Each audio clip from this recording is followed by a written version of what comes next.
Hello everybody and welcome to another British Touring Car video. This is going to be the last one from us for the entire year, and it is the 2022 season review. Now this is not going to be going through every single individual round because we've already done videos regarding each individual round. So if you want to see like everything apart from about one particular weekend, then you can go through each of the rounds.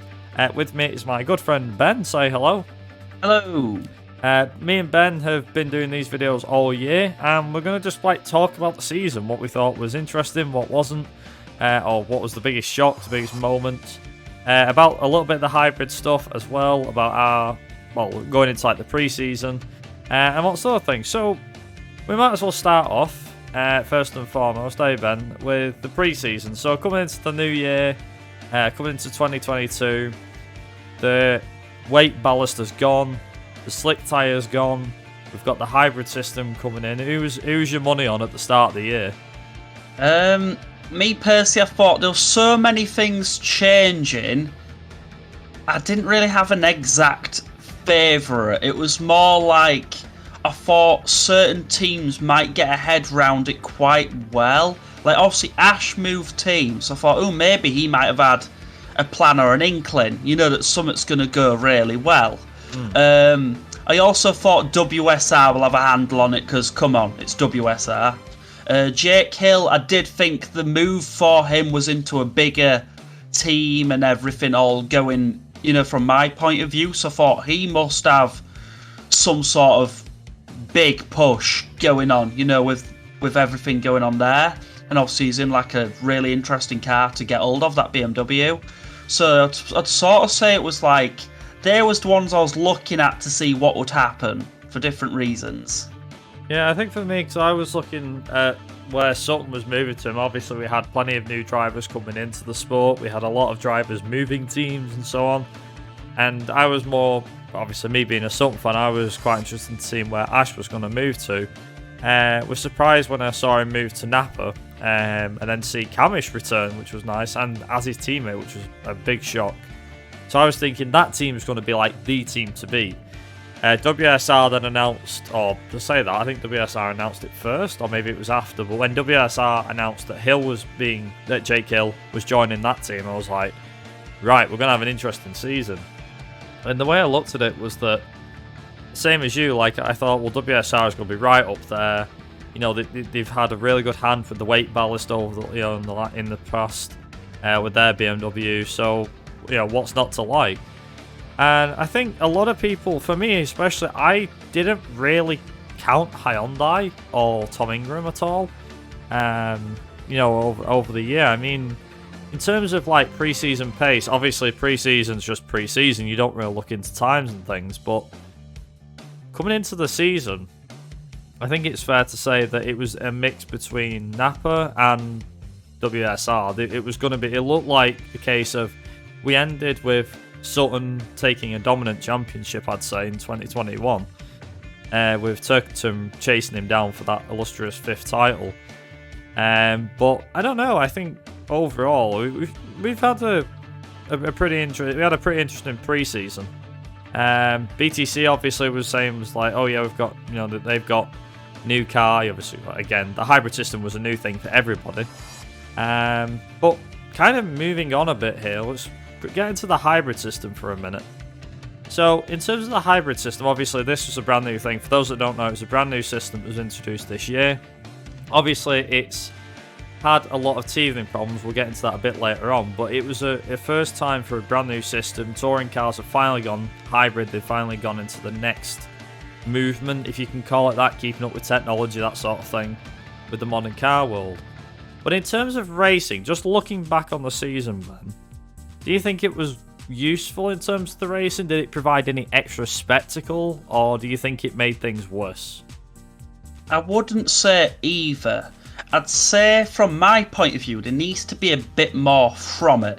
Like they're saying, oh, it'll just sort of help you do a little bit extra. But from my point of view, it doesn't give enough. There's not enough what it gives. I think you need more of like a gain from it, like more horsepower advantage from it. Like when you've got hybrid, someone's got the hybrid going on.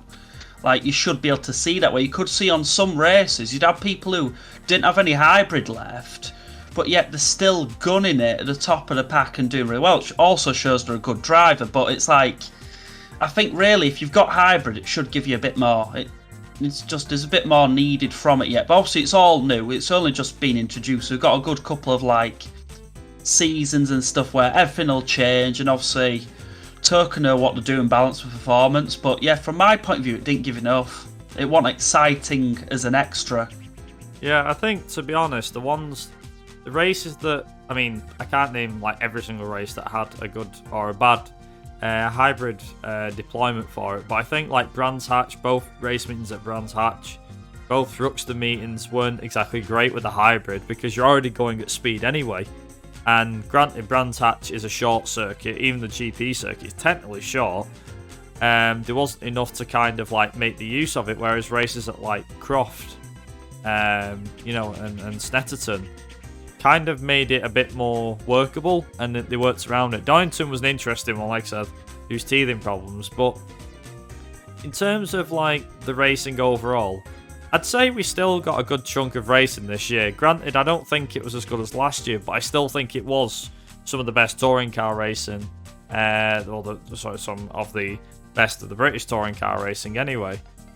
In terms of did it make it better or worse, again, I'm with you. I think it's like half and half, because I think half the race meetings, yes, it did its job. It made the racing better. No, in the sense of some were still the same, and some even could have done without it.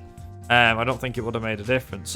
As you said, maybe a bit more power, but again, they're revising that for next year, so fingers crossed it'll get better in the future.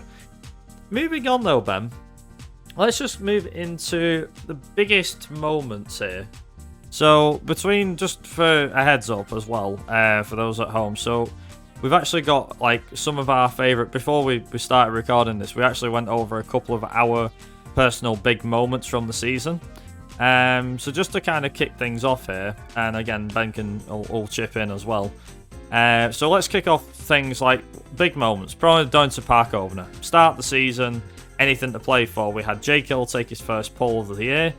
Camish was on fire, literally, in qualifying.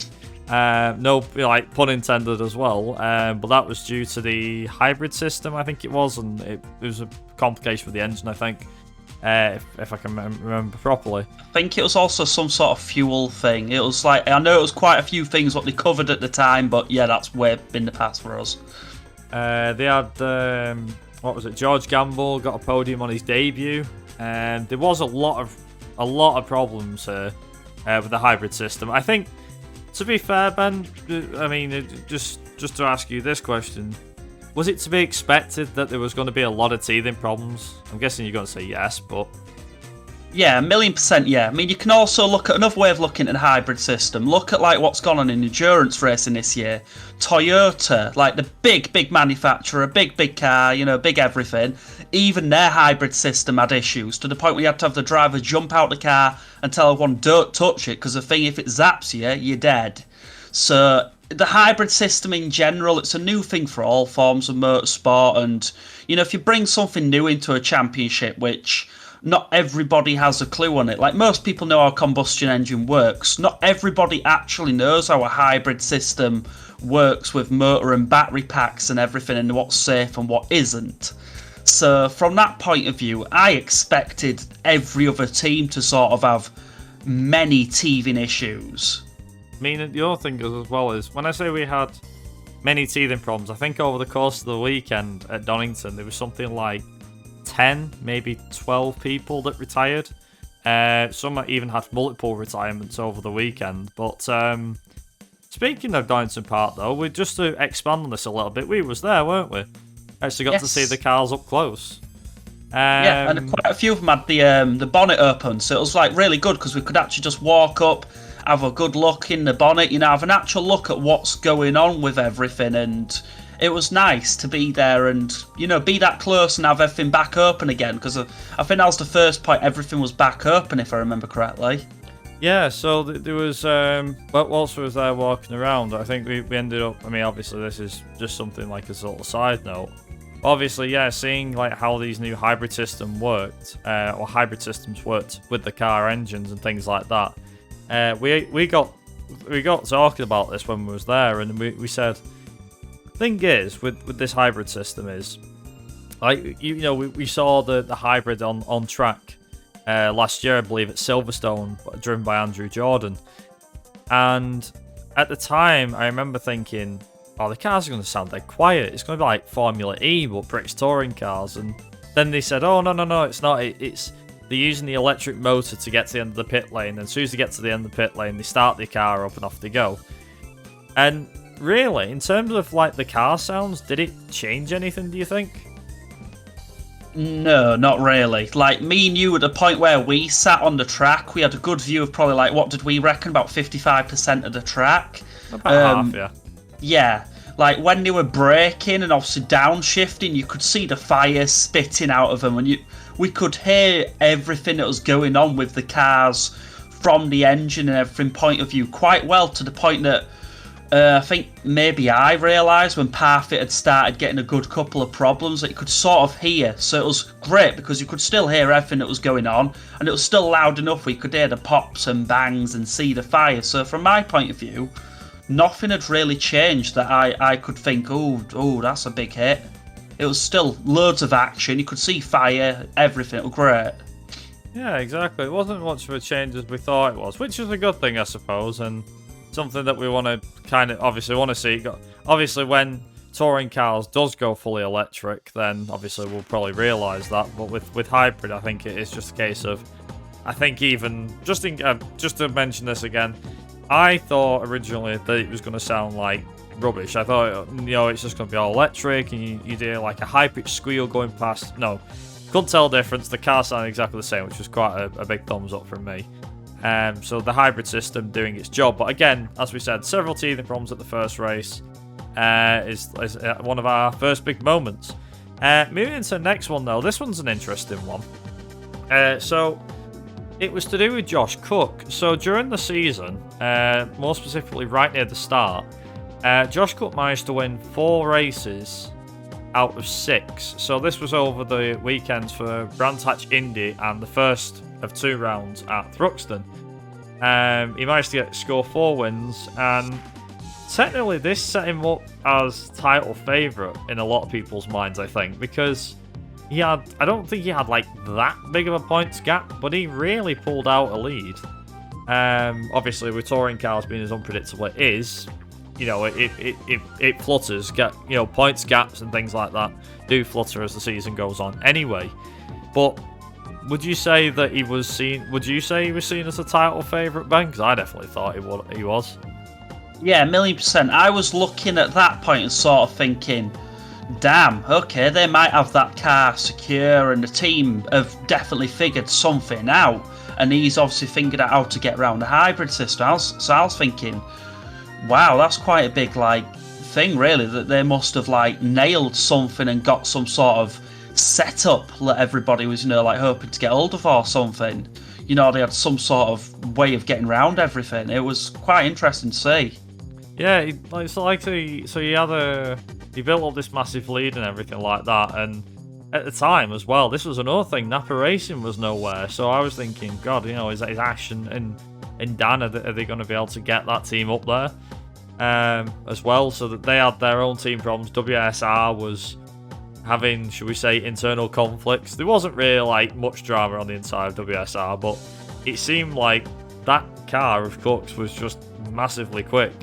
Ingram kind of being there or thereabouts, but the thing is, nobody, and I don't think anybody, could have predicted the drop-off that car had got over the year. It started as early title favourite up until the first round at Thruxton. After that, it started to slowly level out and then just dropped.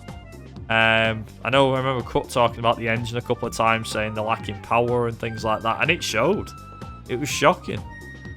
But that's our next one. So we move on to a big talking point here. This was recently looked at by Dan Lloyd himself. The Alton Park smash. So this was a big moment for a variety of reasons.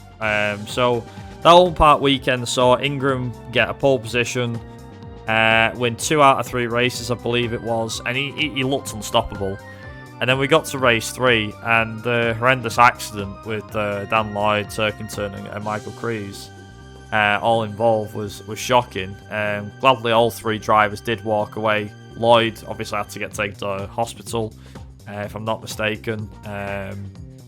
It was a huge impact, and like I said, even Dan Lloyd himself has recently watched it, and you can even tell the look on his face said it all. Like when he watched it back, and he's like, Jesus, was I involved in that?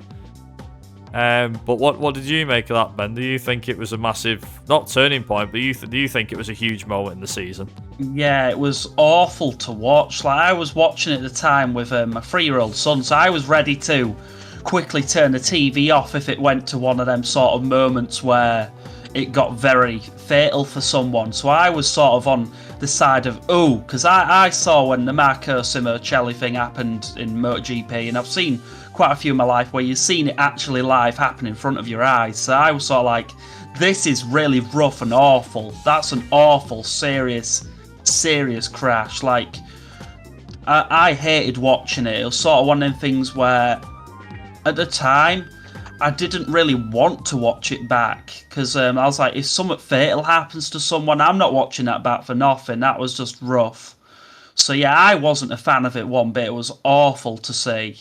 I mean, if we're talking about like the smash as well, we do actually mean to bring up a different point here, which was another big moment of the season, which it also relates to that crash. So after Alton Park, I think it was a couple of rounds later, or maybe the following round, there was a round at Croft, and Dan Lloyd, who, like I said, I think got taken to hospital, got checked over and everything after the accident. The comeback he had at Croft, he won 2 races on the bounce. Honestly, it was a feel-good moment. So obviously you had the awful moment of the accident, but then to come back and win 2 races at Croft, it was such a feel-good moment. I don't think you can disagree with that one, can you? Yeah, definitely. That was just awesome to see. It was like, it's just nice to see that. Lovely to see his reaction as well. I love pit lane reactions. It's why I've always said I'm not a huge Josh Cup fan, because I think he's very reserved, which fair enough, but I want to see someone like going, get in, the fist in the air, and, they're going to start hugging everyone, the proper screaming about it. It's awesome to see. So it's lovely to see him have that big comeback as well, and you could tell by his reaction, his whole team's reaction, it was just amazing. Yeah, it meant the world to him, which was really, really good. But moving on to another thing which was quite interesting was so we had Napa's big break, which was essentially the second meeting at Thruxton in August, with Camish and Sutton taking the win each, and Napa got a 1-2 for the team in race 2. This was a team that technically didn't start on the back foot too badly, but from my perspective, I think they started badly. Again, not that bad, but they started badly and got better as the season went on. They weren't like a dominant force. Like I've seen more dominant forces in touring cars before, but this was a team that really played its cards right. And once it got the hang of what it was doing, especially with the hybrid system, once it got the knack of it, when you had Ash and Dan behind the wheel, things got really good, especially after that second Thruxton meeting in August. They really went on a charge, didn't they? Yeah, it was like interesting, because obviously, like I said at the start, Ash moved over to there, and obviously they brought Camish back. So looking at it, you think, wow, that's a power team, and it sort of just wasn't for a while in the championship. It didn't seem like there was much going on. Obviously, there was teething problems and everything. And once they went for it, you was like, okay, they've finally nailed it. They've figured out that setup, what they need now. So it was great to see. Awesome to see. Exactly. Speaking of Sutton, actually, just to quickly mention this. So Sutton was part of, nothing against Camish here, but Sutton was actually part of a thrilling weekend at Knockhill. So for those that didn't watch Knockhill, you've really missed out there. So we got a great showdown between Jake Hill and Ash Sutton for 2 races for the lead on both, and it was fantastic racing. Would definitely recommend, if anyone's not seen that race or the races from Knockhill, go and watch them. They are amazing. But whilst we're celebrating stuff like that, and we're celebrating, Napa winning races and finishing 1-2, we've got to go look at a different team for a second, which is Sicily Motorsport. Now, Adam Morgan did manage to win, I believe it was 2 races this year for the team. But you may remember earlier on we mentioned about George Gamble. Now at Donington he got a gamble. He got a gamble. He got a podium on his debut for the British Touring Car Championship. This was then followed up by a shock win at Knockhill in race 3, and a bloody good win. I mean, I'm not taking anything away from Gamble. The guy looked in control. Granted, the winning margin was small, but again, he's had some hell of a year, George Gamble. Despite not everything going his way, I think. Ben, would you agree? Yeah, definitely. It was one of them where it was obviously you saw what happened at the start. It's okay, this could be interesting. This is podium and everything. That's damn.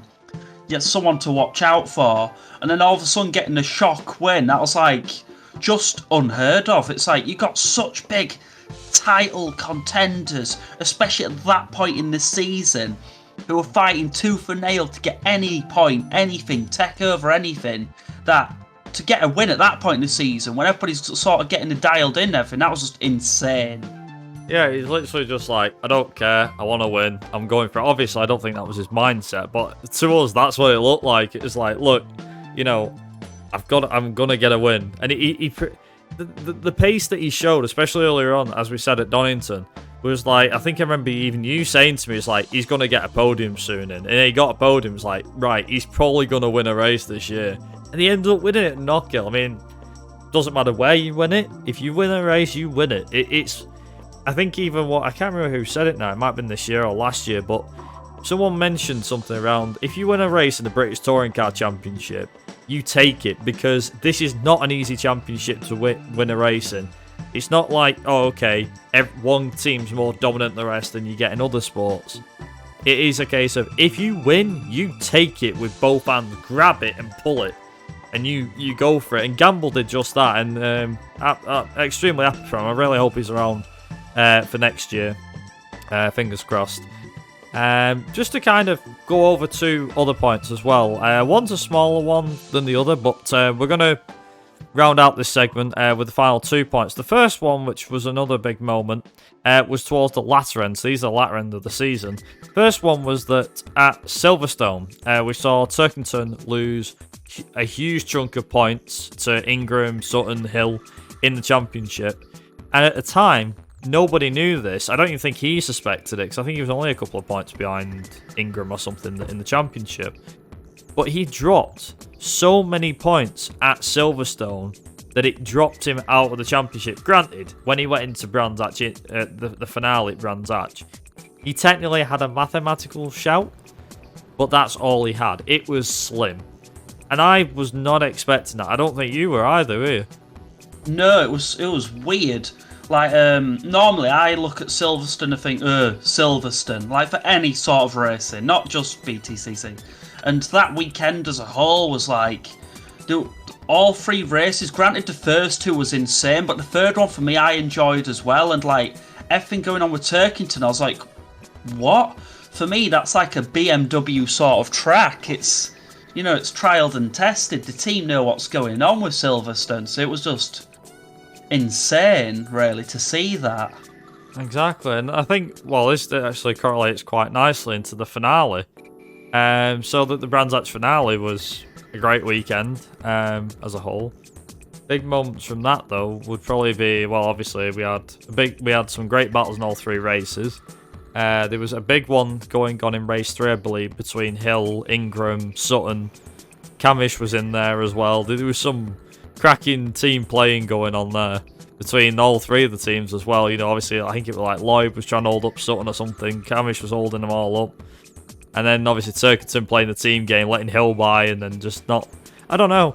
It was quite interesting to see, but we have got to mention a few other bits as well. Not just that. Is, first and foremost, obviously Tom Ingram becoming champion. We'll get into him at the end, but yeah, Tom Ingram becoming champion. Obviously, winning his first British Touring Car Championship. Couldn't have happened to a nicer bloke, could it, really? Yeah, exactly. Your personal favourite as well. I think he's like the people's choice, isn't he, as well? He's a proper people's champ. Like, you can see that. You can see that in him. You watch any sort of other interviews with him, the guy is just so down to earth. He's willing to tell you, like, how he started off from nothing with his parents buying, like, I think a second-hand sort of car or whatever it was. I forget what it was now. But yeah, like, just what a great person. Like, he's just awesome. And he comes out with some crazy, hilarious, like, random words like, oh, it's going to be a pointsy weekend for me. And he'll say like all sorts of these different things. It just makes you go, yeah, I love that. Yeah, he definitely made some words up that are not in the English dictionary, that's for damn sure. But yeah, he had a lot of points weekends. It was enough for him to become champion. So many congratulations once again to Tom Ingram on that one. And obviously as well, we have to mention there is the elephant in the room, which was that Michael Creasy, or Creasy, as he's known, he had an accident at the end of race 3. So obviously Ingram's become champion, there was all celebrations, and then there was an accident. Now again, we have gone into detail about this, but it was a big moment, and it was a weird one because it was a big moment after the championship had been decided, finished, the races were coming to a close. None of us, and I mean even me and Ben, neither of us were thinking anything would happen. Ingram crossed the line, he's champion, great, he's won his first title. But then the camera switched to Creasy's car upside down. That's odd. His car shouldn't be upside down, his car should be crossing the line right now. And if I'm not mistaken, Ben, what was it? There was someone posted the footage online. That's how we found out. Yeah, it wasn't at all. And if you watched like the live coverage of the race, you wouldn't have seen the accident. You didn't see the accident. I'm pretty sure they didn't show it at all. The only way you could see it was by like Creasy posted like if it was someone on the pit lane or a fan had filmed it. That was it. The footage I know is not the best. You can find it. And it basically just shows like, obviously his car coming off and the whole thing, but that wasn't covered on the live broadcast. I mean, understandable with it being Ingram being champion, but still, it would have been nice if there was like a flashback for that. That's criticising race direction and the camera direction, but apart from that, it was just a shot to see at the end of the last race. I mean, granted, it wasn't the biggest moment of the season. There was bigger moments, which we've already covered, but yeah, definitely worth mentioning that one. Well, with big moments, or the biggest moments in the season covered, let's move on to the biggest shocks or biggest surprises. Now, we have quite a few, so I'm going to run through a few of these pretty quickly. So, first and foremost, Team Dynamics Honda. Not as good as first thought at the start of the season. Shedden did manage to get a few podiums out of it and I think 2 race wins over the course of the season, especially near the start of the year. It just wasn't up there, was it? No, I think Honda as a whole, across everything, just sort of had a lot of teething problems and different issues with everything. Nothing happened. Yeah, it was very, very strange to see him not up there. I mean, normally, obviously, teams can rise and they can fall. That's how competition can sometimes go for teams. But it was shocking. I mean, unsurprisingly, we've already mentioned this. Again, just quickly mention it again, reiterate it, is Napa Racing. And Hyundai as well. Napa Racing, force to be reckoned with. I mean, going into next year, will they be an unstoppable force again? Who knows? But Hyundai, with their car, can they make it back to back? These are like big questions that we're going to be asking next year anyway, but both these teams, Napa Racing, I know Hyundai's like, Accelerate team and so on, but still, the fact that Napa won the team's championship, Hyundai really meant business with the amount of wins it got. Lloyd racked up a couple of wins, Ingram racked up a few wins and became champion. That car was just quick all year. It was shocking how quick it was. I mean, I didn't put my money on Hyundai. Like I said, it took me by surprise with how bloody good the car was, wouldn't you say? Yeah, definitely. I would have said it was one of them where I was like, they'll get there because they've got Ingram, and Ingram's not daft. He'll have a team that sort of builds the car how he wants it, because obviously he's the head guy and everything. So I was like, he'll get there, he'll figure out how to make that car do what it needs to do. But I never thought they'd come as well as they did. It was just incredible to see. Exactly. Whilst we're on the subject of teams as well, WSR might have a problem now, because with Jake Hill, his first year in the Touring Car Championship, first year with WSR in the British Touring Car Championship, I meant to say, he really got, I think it was his first proper front row seat, essentially. One of the best seats in the British Touring Car Championship. He joins one of the best teams on the grid. One of the most, I said, the biggest one and everything like that. The one most very well organised. Team with a lot of prestige. Been there. Exactly, yeah. Turkington's been there quite a few years, won his titles with them and everything. Obviously, you've got Jelly there as well. The fact that he showed up Turkington on a regular basis, and he won the Goodyear Wingfoot Award as well for this season, where does that put him in the near future, would you say?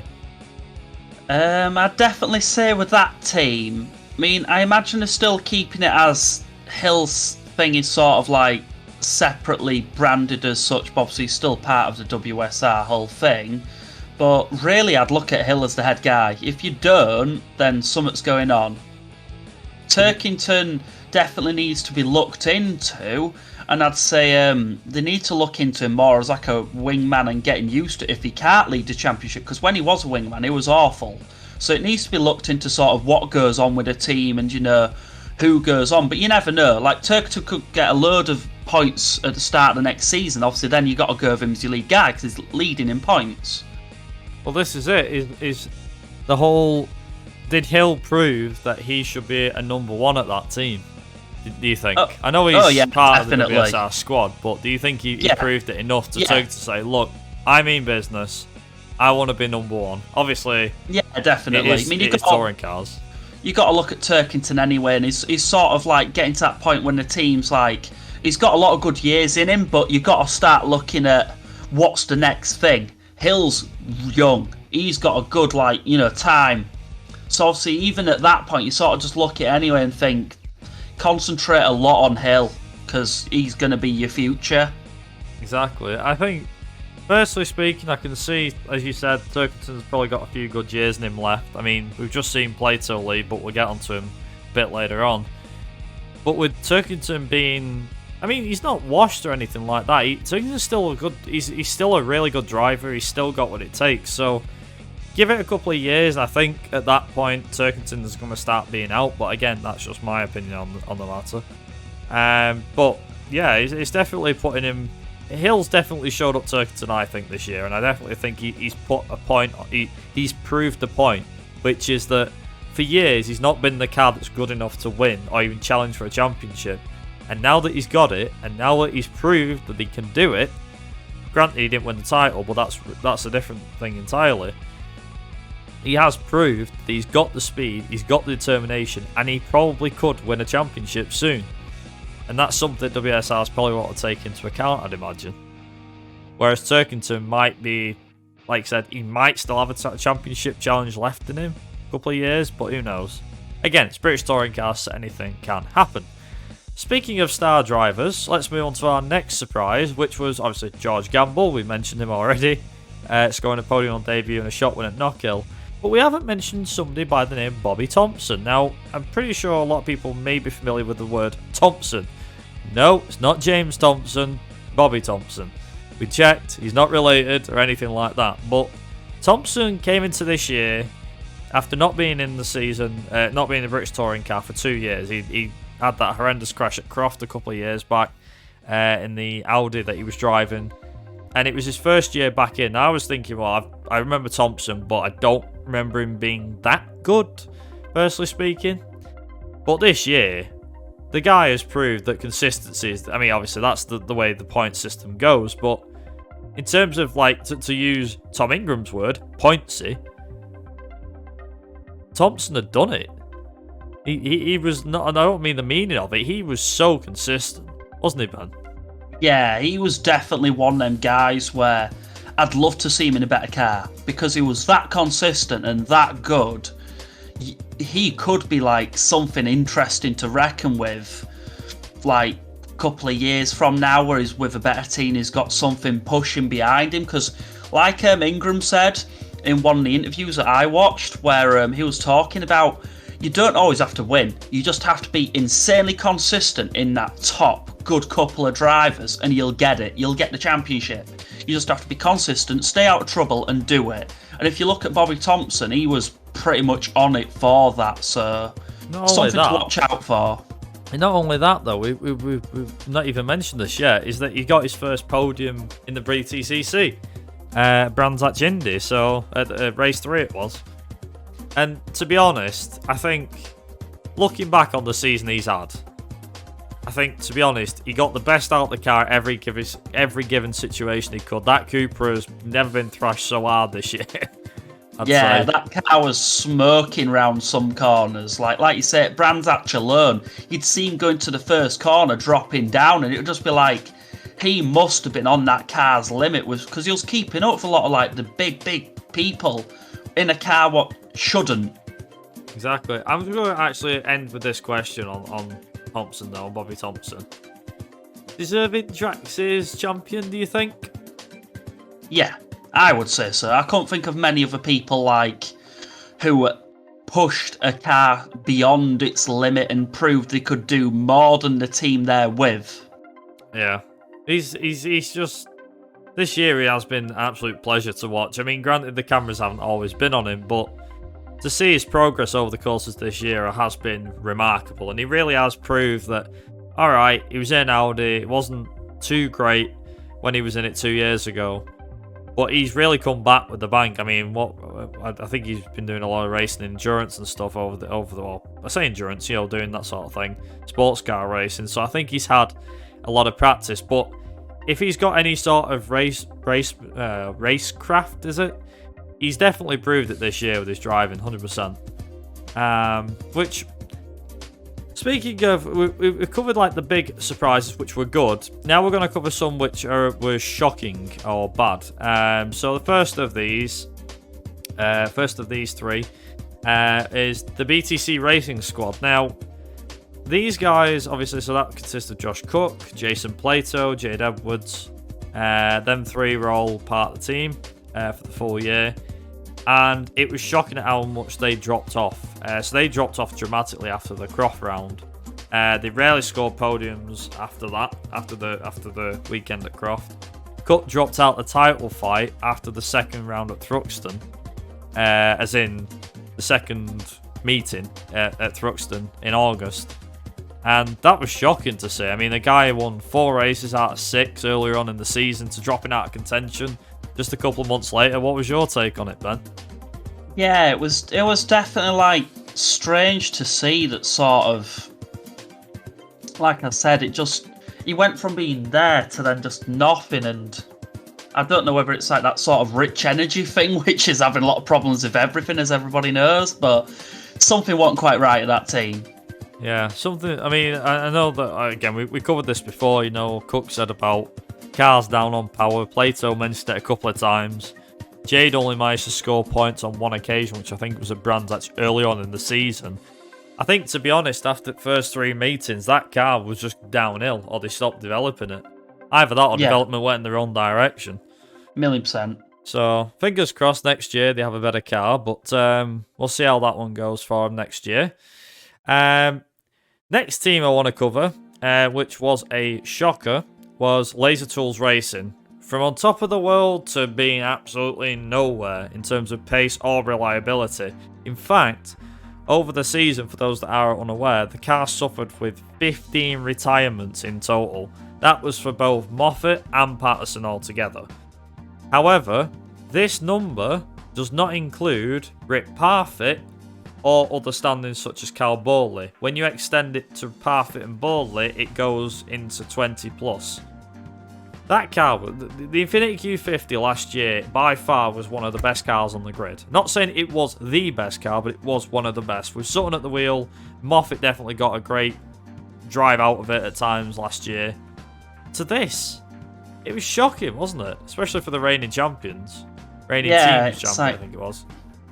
you look at it now with hindsight and the news, what's been announced recently, and maybe did you just stop putting money into it because the knew they was pulling out? You know, could it be something like that? And obviously, like, I thought going into it, maybe someone like Parfit could have done something interesting, you know, and got on a podium or something, you know, and done something for Jack Sears sort of thing. I was thinking, oh, hey, up, Parfit's in, you know, one of them. That could be quite interesting to see, and just had nothing. Exactly. I mean, it was weird to see the car doing so badly. I mean, Moffat did get a podium at Oulton Park, but whether that was due to the accident or what, I don't know. But either way, you know, it was shocking to see it, especially Patterson. You know, he's just joined for another racing series, and immediately he's off. The car's off the. I mean, this sounds like a George Russell kind of story. Maybe there's a happy ending for him. Who knows? But it sounds very similar. Joins a team that's not that's at the back of the grid. I mean, Dexter Patterson wasn't to know. I don't even think Aidan Moffat was going to know that Liz Tools Racing would go downhill, and whether that proved that Sutton made the right call to move at the end of last year was, I don't know, is anybody's guess. But yeah, it's definitely something to see that car going downhill, which was a real shame. Speaking of a real shame, apart from one podium in race 3 at Snetterton, Jason Plato's final season in the British Touring car wasn't a fairy tale ending either. The car, obviously, the BTCC racing car, was better than the Vauxhall Astra he drove last year, but he just couldn't get the most out of it like his teammates could, especially Josh Cook anyway. This was obviously followed up as well, I believe, I think it was about halfway through the season, that Jason Plato retired, or was going to retire from the BTCC. Now, this was more of a sad piece of news than a bad surprise. But it was a surprise that I think a lot of people saw coming, but even still, it was still a surprise when he announced it. It was a shocking season for Plato, unbelievably. But again, maybe a lot of people say, oh, he's past it now, Jason. But that podium that he got in race 3, Ben, as I'm sure you'll probably agree, it kind of showed that there was still some life in the old fox, didn't it? Yeah, definitely. I mean, I was screaming at the TV, hoping he'd somehow get that glorious, glorious win. And Plato was probably one of them people looking back who got me heavily to be interested in the sport and just not want to miss anything. Like, him and Neil, just the way they used to have just going after each other, and obviously they had all the problems and squaring ups, and then Plato would suddenly go on the TV in an interview and say things that probably shouldn't be said on the TV, but I loved it. Like, it got me into sports. So when I found out about the retirement, it hit me hard. Like, I really was, like, I wouldn't say I was fully upset, but it was a sort of, it was like really sad, and like sort of looking back and just thinking about everything he'd done, and it took me quite hard to think about. And then he was saying, obviously, you never know, but you could just sort of see, unless he gets that one-off odd occasion, come in and drive for like some crazy team, yeah, it's sad, it really is, especially that he didn't get like another race with Neil. It would have been like just hilarious to see on that last race of the year, he jumps in like one of his cars and on purpose takes Plato out for a laugh. Obviously it wouldn't have happened, but it would have been great to see. So yeah, it was sad. Yeah, I think, to be honest, just looking back on Plato as a whole, like, obviously he's not had a great season, but he can be proud. I think a lot of people have said this as well, but Plato can be proud of what he's achieved in touring cars. 2 titles, 97 race wins. There's nothing to be sniffed at. You know, it's a case of, like, it'll be a while, I think, before anybody catches that tally. But it's still very, you know, I mean, obviously, yeah, he was around during when Vauxhall was dominant in the early 2000s, but at that time, the BTCC wasn't really as good as it could have been, because obviously it just come out at the end of the Super Touring era. That's for another day, though. But yeah, in terms of, like, the career he's had, he can look back on that with you know, with a lot of pride, and I'm sure he will for many years to come. And to be honest, again, as you said, you know, it's a shame that he didn't get to race against Neil, They've obviously brought some fantastic TV drama over the years with Neil and with various other drivers as well. Obviously there was a bit of a bust up with Sutton, I think, at one point, and things like that. But you can't argue. The guy is going to go. He's gone down already as a British touring car legend in the past anyway, and he has been for quite a number of years now. But I think now that the final curtain has been drawn, I mean, will he stay in touring cars in some other role like Neil? Maybe not. But personally, for me, I can see this being the end of the road for Plato, and not in a bad way. I think even he was relieved. But again, he has said in interviews about, well, if there was a deal on the table for multiple years, I would have stuck to it. But I think it would have depended on the car. If he had a top drive somewhere, then maybe he would give it another year. But I think for now, Jason, you can tell everyone that you've done yourself proud. You can be proud of everything you've achieved in the Touring Car Championship. Touring cars, British touring cars, will miss you. It will never be the same without you. And we look forward to seeing you around the paddock, as I'm sure. Sounds like something ITV would say, but anyway. Yeah. You'll be greatly missed from the paddock, but we look forward to seeing you around. So thank you for everything, Jason. And enjoy your retirement. But yeah, I think with that being said, that is the end of our season review for the year. Like I said, this was mentioning just a few of the biggest surprises, some of the biggest moments, as well as talk about the hybrid, pre-season and things like that. Let us know what you think of what we talked about. Is there anything in particular that we missed, or anything that stuck out for you in particular? Let us know down in the comment section below, and let us know what you thought of the season as a whole. Did you love the season? Did you think it was bad? Let us know. And on that note, we shall see you all next year for the 2023 British Touring Car Championship, as well as the season previews, all the race reviews. They will be on the new channel. Obviously, a link to that will be in the description. If you haven't subscribed to that already, please go and do so. Because that's where they all will be. Many thanks for all of your support throughout this year. You guys have been absolutely amazing with all your support, the comments, everything. Despite some difficulties with ITV, which we won't go into. The comments we had off some people after that, I will say, kept us going. If we'd not had them comments, we might not even be doing this video right now. Exactly. But many thanks to all of you guys for your continued support throughout this year.